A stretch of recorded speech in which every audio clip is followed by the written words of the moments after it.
Yeah. Yeah, it says we're connected. I gotta see if it loads online.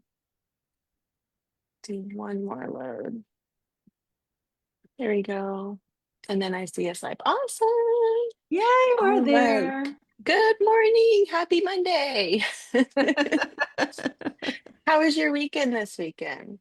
Oh, it was good. It was a little relaxing. I'm actually getting ready to put my house on the market though. So I've been getting it ready to go on the Wow, market this week. Yeah. that's Yeah. exciting. It is. Congratulations. Yeah, That's thank you. awesome. It's a lot of work, but that's okay. It's a good thing. Yeah, It's all good. that's Yeah. great. Yeah. Awesome. Well, I'm Jillian Conley. I'm the VP of Marketing for the CEO Woman, and I'm here with Angela Goodman. We are Mm. going to be talking to you about sales today, and we want to make sure everybody has a chance to kind of get different perspectives of sales through different types of industries. And so we're focusing on sales across the board. So any advice you have, it doesn't matter what industry, we're all listening right now. um, and would be delightful is I would love for you to share a little bit about yourself, Angela, and your journey as a woman business owner. Hmm. Let the audience kind of get to know you a little bit, and then we'll dive into some questions. So tell us Okay. about yourself. Great. So I have a couple of different businesses, one of which is the Famous Toastery in Ashburn. So it's a breakfast, brunch, and lunch establishment. So we're open from 7 to 3 every single day. I have a team of 30 that work in the restaurant there, and we've been open 9 years, if you can believe that. Oh, It's happened that's so fast. amazing. Yeah, it's Love happened that. so quickly. And then I also have a business called Valkyrie Ventures Group where I help small business owners with cash flow, sales, operations, prepping their business for sale, and doing the things that are required for that. So that particular business keeps me mostly busy these days. The Mhm. restaurant pretty much operates itself. I've got two girls, one of which is in college and out of the house at the age of 19, and a 14-year-old who just started high school this year. Um, Wow, big yeah, year. yeah, it's a big year for her Mhm. for sure. And I am an animal lover to the max. I have 3 dogs, 2 cats, and not the biggest home for all of those animals, but and no yard. So I would have a farm if I could, but I don't. Absolutely. Yeah, so that's a little bit about me for sure. Love Um, that. yeah, so as far as my sales career goes, because sales is something I'm super uber passionate about. My parents were actually both in sales, and they were in, if you can believe it, there is a pre-need cemetery property sales job out there in the universe. Wow. My stepdad was pre-need sales for cemetery property. He now actually sells outdoor enclosures and roofs today, but he was doing that years ago when I was in college. And my mom was a sales merchandiser for RJR Nabisco. And so she started out candy merchandising and then moved into the cigarette side of the business when Mhm. RJ Reynolds bought Nabisco. But both my parents were in sales. So I have been Mhm. since a teenager very interested in sales, sales process, and what sales means for every industry. So I love that we're here talking about this today. Um, Yeah. yeah. I went to college for engineering, and when I got ready to graduate, my parents were like, "Hey, why don't you do some kind of technical sales role?" And so when I graduated college, I went to work for Carrier Corporation and sold HVAC equipment. I learned how to design the systems in commercial buildings and then sell the equipment for the company. And I did that professionally for about 6 years. And then they moved me into sales management. And then I managed a team of salespeople for 8 years. And when I left Carrier, we were doing about $25 million dollars in sales a year. So I've have experience with large sales organizations and understand what makes helps to make them successful. And then when I bought the restaurant and got out of corporate HVAC, I had to move into, the really active sales role in a restaurant because you're not just selling and teaching your team there to sell to the guests in-house, but you're also trying to sell your products outside of the location via catering and other methodologies. So sales has been a big part of my entrepreneurial journey. And then building, obviously, another company handling cash flow, sales is a part of that too. So I've been super excited for the conversation today just because it's so near and dear to my heart and has been a part of my life for almost all of it. Love that. That's amazing. Thank you for sharing your story. That's so Yeah. inspiring. Yeah, you're welcome. I I did sales for a little bit, but I moved into the training and development side of it because I actually functionally liked the framework of selling. I didn't like doing it, but I enjoyed Mhm. teaching people how to do it. And that's where my professional career in marketing started. Was I started off in sales for the YMCA and got moved into the marketing department and kept going. And it was just an interesting segue. And I think something that we always like to teach our women in our business school is sales and marketing are not the same skill sets. No, that is a true story. That is a true They are story. not the same, but there is some overlap, which is why sometimes people move in from one side to another back and forth. And you can really do great things in sales, especially if you love what you're doing. You love the Hmm. product or the service that you're promoting. If you believe in it, you can really Hmm. have a huge impact on your own life and the people around you.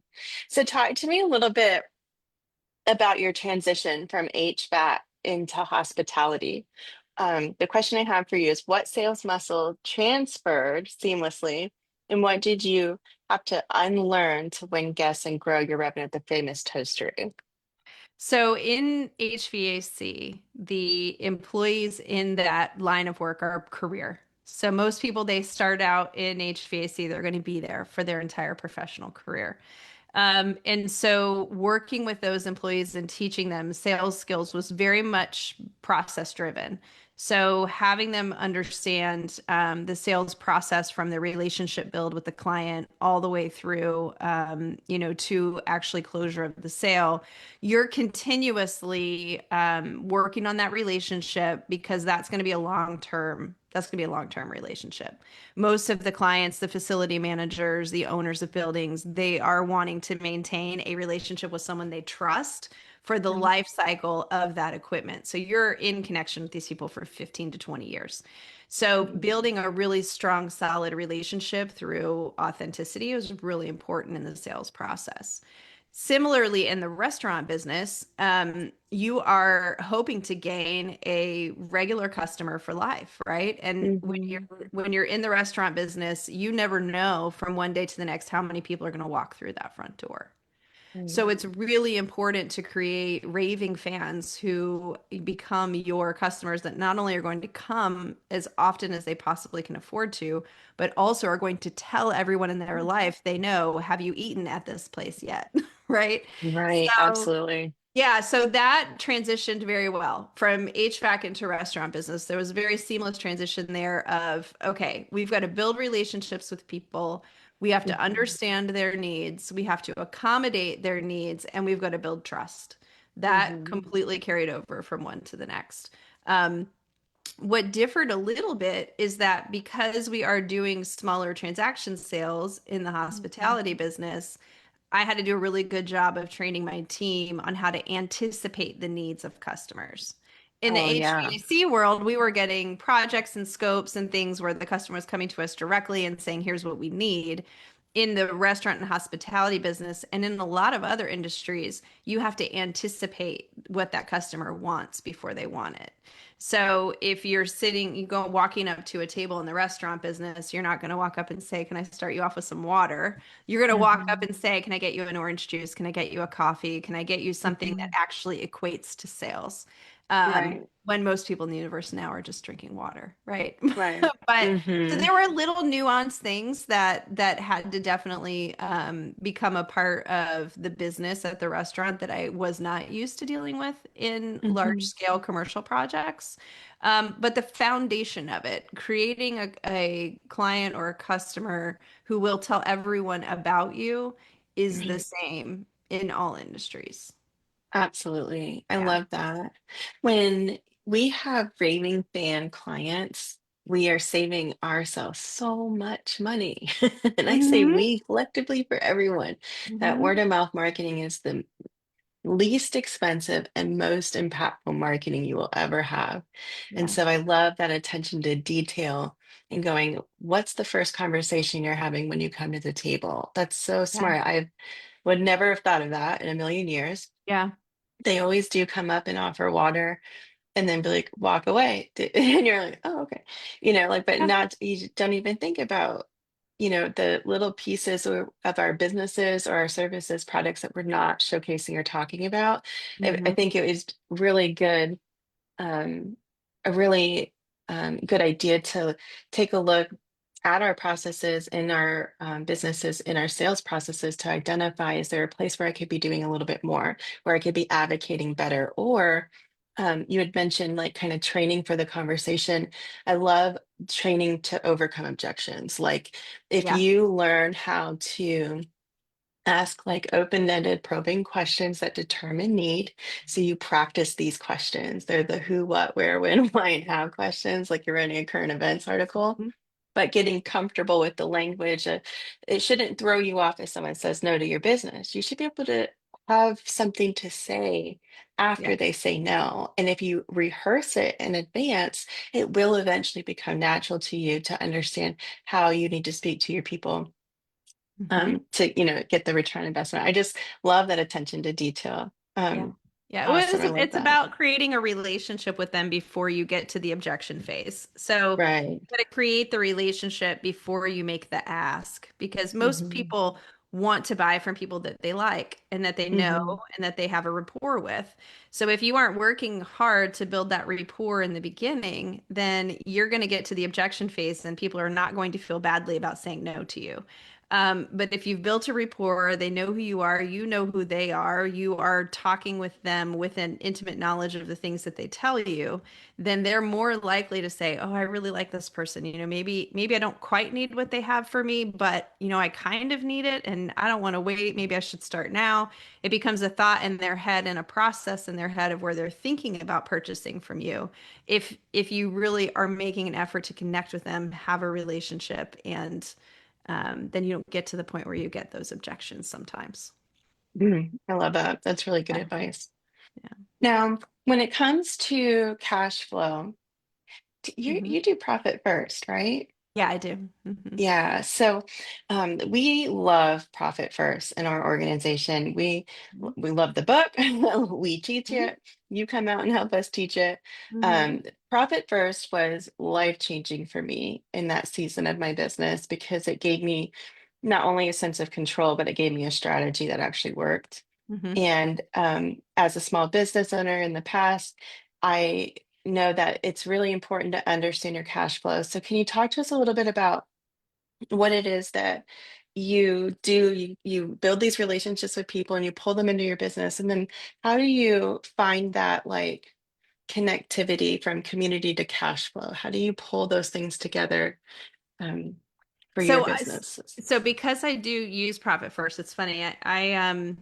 Profit First, for those of you who don't know, is a cash flow management system that's really behaviorally set up. So instead of having one bank account and all of your money goes into that bank account and then all of your expenses come out of the bank account, you have one account where all the money comes in, and then you move the money to accounts where you can allocate a certain percentage of the money to cover your different bill styles, whether it be your own compensation, your expenses to the business, your tax payments, your profit, that kind of stuff. So in all the clients that I coach now, one of the big things that I tell them is they need a bucket called God's money.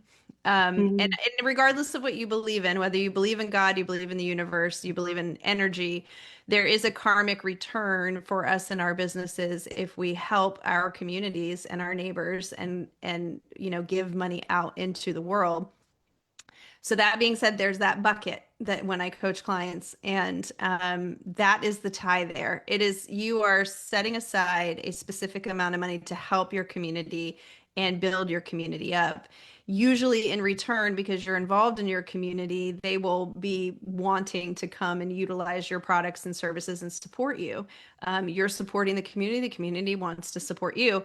In the Famous Toastery business, when I first opened, it was really important to me to do some support in our schools. I did that by way of offering teachers discounts because they are, on a relatively small income in comparison with their work. And then also donated back to schools. We would host spirit nights and we would give a certain portion of the sales back to those organizations. And then on top of that, we also would donate food and things like that to different schools within the community that needed it. So some of the schools don't have the budgets that others do. So when we opened the doors, that was a really big deal for me. I wanted to get involved with LCPS and feed into the community. And then because of that, they ended up, spending more time in the restaurant and coming to us. But I'm a proponent for setting aside a certain amount or percentage of your revenue to come in to feed those parts of the community. So right now we're supporting Better Life, which is Elizabeth Ford's Hmm. organization, because it's important that we have children in the community that aren't able to eat and that need food. And she's doing wonderful work through them. So we have a sign in the store. People can go and donate to her organization. And also, we've donated money and sponsored some different events for her. So it's important to make sure that you have in the beginning of your business an idea of what it is you want to support within the community so that you can then set aside a certain amount of money to do that on a, I on a love that. daily, weekly, or monthly basis. Awesome. Now Yeah. tell me, do you have any recommendations on how to choose the right organization to partner with to support? I'm a proponent for whatever you are very passionate about. Most of us in our life have been through some kind of trauma, some kind of situation where without the help of others, we would maybe not have been able to get through as well as we did. So I always tell clients, if you're not sure where to give your money, kind of start there. What sort of things have you been through in your life where you needed help and someone was there to help you? What's in alignment with that? For me, obviously, natural, very natural for a restaurant business to support those who are unable to eat.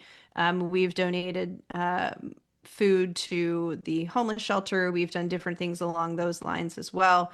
So there might be something specifically in alignment with what your business does that you may choose to support because of that. I love that. That's great. Mhm. Now, how do you determine your pricing structure for your businesses? If your margins are tight, how do you set prices? If you have to train, if you have preliminary costs before you're going to get a return on investment, how do you do it without devaluing the brand? So that is actually a really good question. In 2 years ago, we made a determination at the Famous Toastery, I did myself here at the store in Ashburn, that we needed to have a price increase because we wanted to give more to our employees and be able to provide raises. And so not only covering costs, but there just isn't a lot of margin there to be able to give raises and do different things in the restaurant Right. business. So there were a couple of things we did. I went to my team and said, okay, I need your help with costs. I need you to sit down and come up with some ideas on how you can help reduce some of the costs and help us with food cost and help with labor cost and those types of things. Right. And then at the same time, I also went through a pricing increase period that I felt was acceptable to our regular customer. So people who come in and eat all of the time tend to support you more. They will spend more if you need to do a price increase with you. But I didn't want to push the envelope there. So I actually went to some of my regular guests and talked to them about the menu increases before we actually took them in place. Um, it's really important that you understand how to control your operations side of your business um, in line with what you are able to do from a sales perspective. And they're not mutually exclusive. So you have to go out to your point. You've got to go out and say, like I said to my servers, okay, we have all of these alcoholic drinks on the menu. Like we need to make sure that we, are asking people, can I start you with a mimosa? Can I start you with a spiked coffee? Can I start you with something along those lines? Things that we know we make more margin and profitability on. We Mhm. use sales to help the team push those items so that we can Mhm. sell more to the guests without, compromising food cost. And then on the other side, we go to the team and say, okay, not only do we have to do sales, but on operations, we also need to work on cutting expenses as best we can as well. So, Right. yeah. Oh, that's great. That's Yeah. um awesome. I love that. When I worked for the YMCA, I used to have to teach people how to give tours, and we would write them scripts that were in alignment with their specific branch to tell their why story as a branch. Talk to me a little bit about how scripts and getting like consistent rhythms in a business can have a big impact on the bottom line. Tell me a little bit about how you do that.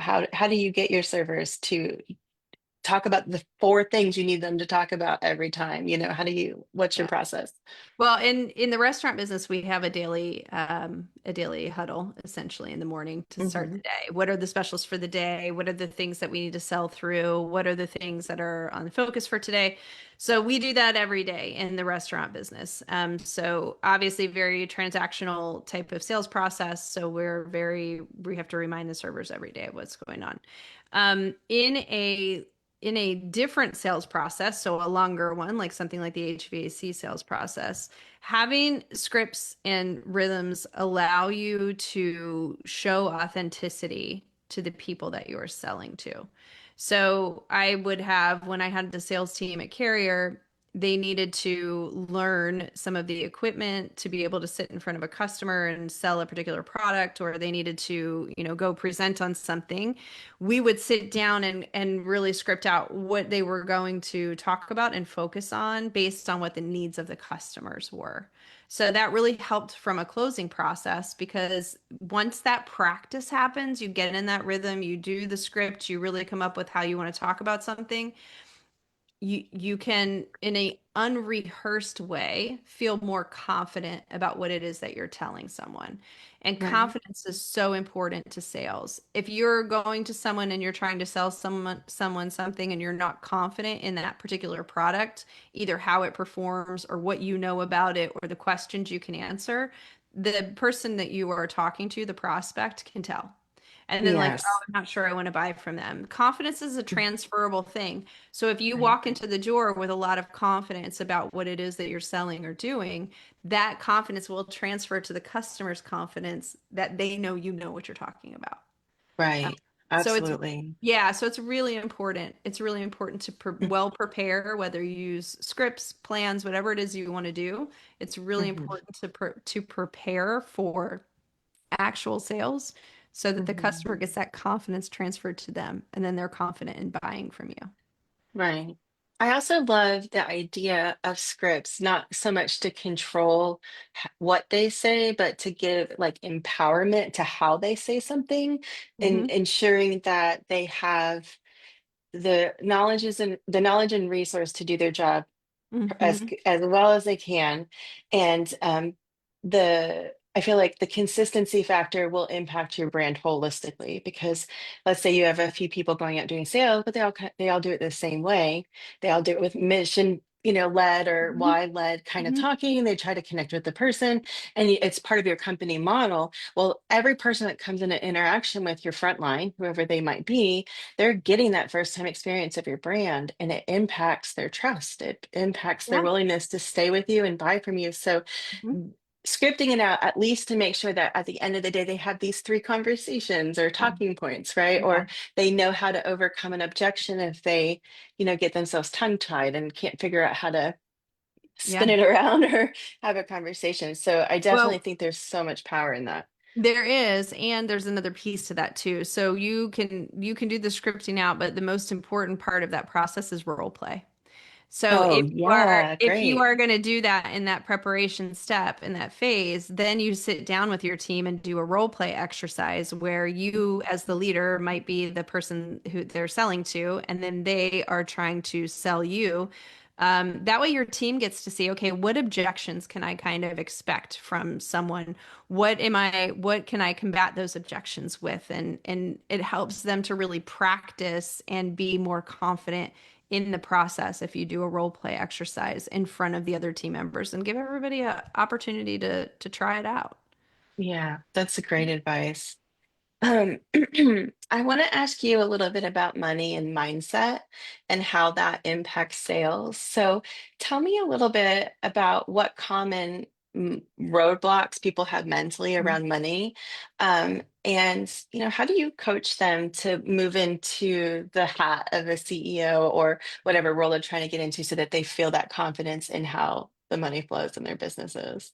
So there are a lot of things I could talk about right now, and we would run over Love time it. by a million hours. You have five This is minutes. Go for yeah. it. I'm going Well, to drink this my is my coffee. probably one of my biggest, most passionate things is our ability to have self-worth.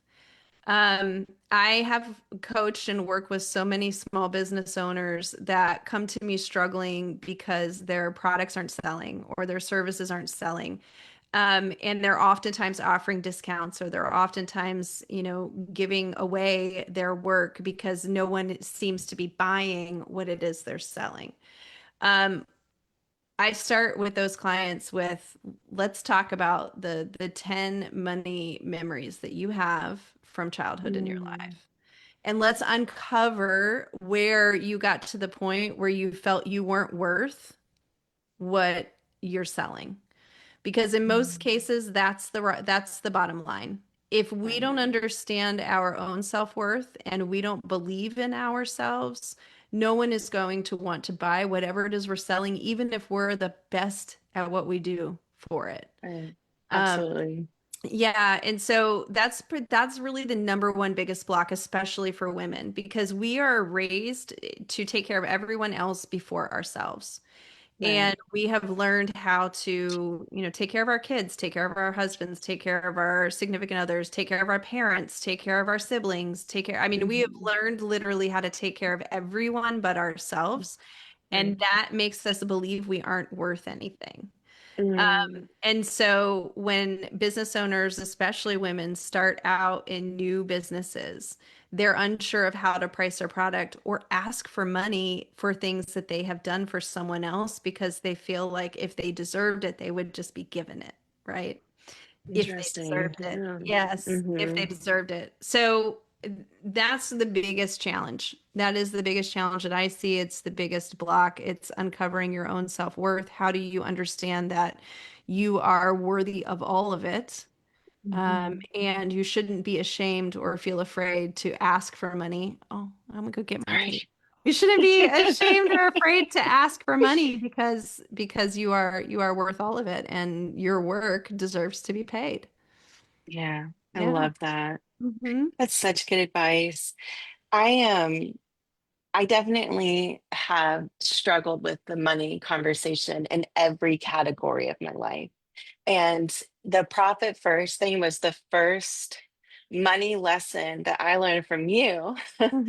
and reading the book, of course, that actually made my life functionally work. And as somebody who was like an orphan with a live parents, like they gave us a house key at 5 and then just stopped raising us, like I Yeah. can tell you that it is really, really empowering to have that confidence that what you're doing is working. And Hmm. sometimes it's even better to have someone like you to say, hey, I see you. You're doing great. Yes. Yes. You're doing Yes. the best you can, and I'm here with you, just to have that community, to not feel so isolated and alone, because business ownership can be isolating and alone, Hmm. very easily, especially if you think and have assumptions about what you should be or need to be in order to be in the room. It can Yes. be very intimidating. Yes. Yes. Yeah, I think we are our own worst judges. Mhm, And until we can allow ourselves to let go of judgment, not only of mhm, everyone else, but especially of ourselves, we can't move mhm. forward. That's Right, what holds us back is our fear of being judged by someone else, which means right. that we are judging ourselves. Right. Hmm. That's amazing. It's 9:30. I know we could talk. I love mindset. That's Yeah. probably my favorite Oh yeah. Yeah, category yeah, I all could the way talk about across all the that day. forever. Me too. Maybe we're gonna have to add a third show into the week and do mindset on Yeah, Friday or there you something. I don't go. There you know. go. Awesome. Well, for everyone who watched us live, thank you so much. I appreciate you hopping on with us. And if you watch the replay, let us know below if you have any questions for Angela about sales, her business, and anything else she does. Feel free to comment below. We'll make sure she gets tagged in it. And just a heads up, last call for the summit. So if you haven't bought your tickets, Go the get summit them. is on Friday. We have been doing a lot to make sure we're ready for the summit this year. So last call, final tickets are available, just a handful. So make sure you get your tickets and we'll see you all Friday. And Angela, I'll see you on Friday. I can't wait to hug you. I know. I'm excited. I'm super excited. Thank you so Awesome. much for having me on, Jillian. I appreciate it. Absolutely. Thanks for joining us today. You all have a great week.